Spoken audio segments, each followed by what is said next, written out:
Qu'est-ce que la chlamydia? La chlamydia est une infection causée par la bactérie Chlamydia trachomatis. C'est la plus courante des infections transmissibles sexuellement ou par le sang, ITSS, et elle est souvent asymptomatique. On peut donc la transmettre à son partenaire en ne sachant pas que l'on est infecté. Cette ITSS est le plus souvent signalée chez de jeunes adultes, 15 à 24 ans, et elle apparaît plus souvent chez la femme que chez l'homme. La bactérie peut affecter le col de l'utérus, l'urètre et parfois le rectum, la gorge et les yeux. Une personne peut contracter cette ITSS plus d'une fois dans sa vie. Comment se transmet la chlamydia?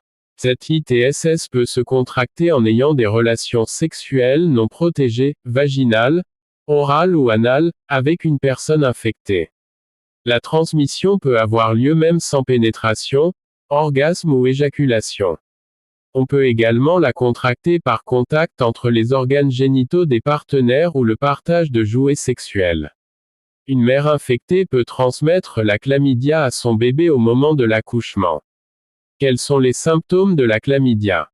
La plupart des gens infectés n'affichent pas de symptômes. D'autres personnes, cependant, développeront des symptômes de la chlamydia de 2 à 6 semaines après avoir été contaminées par la bactérie.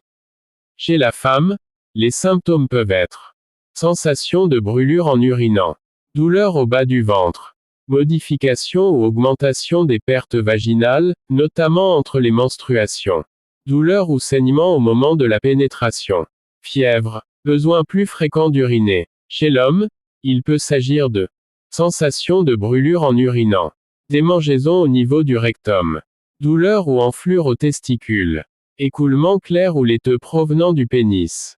Comment traite-t-on la chlamydia? Le traitement doit se faire rapidement pour éviter de transmettre la bactérie à son ou ses partenaires sexuels et pour éviter les complications, infertilité, douleurs chroniques au bas du ventre ou aux testicules, grossesse ectopique, infection chronique de la prostate. Cette ITSS se traite efficacement avec des antibiotiques. La personne demeure cependant potentiellement contagieuse pendant la durée du traitement, tant qu'elle présente des symptômes ou au moins une semaine après un traitement à dose unique. Comment se faire dépister? Toute personne ayant des relations sexuelles non protégées est à risque d'être contaminée par la chlamydia et devrait consulter un professionnel de la santé pour passer au besoin un test de dépistage. La chlamydia se dépiste par l'identification de la bactérie sur un échantillon d'urine ou de sécrétion prélevé sur le vagin, le col de l'utérus, l'urètre ou l'anus. Différentes techniques de dosage peuvent être utilisées, mais la recherche après amplification de l'ADN de la bactérie, TAAN, est de loin la plus utilisée. Test d'amplification des acides nucléiques, TAAN, dans la plupart des cas.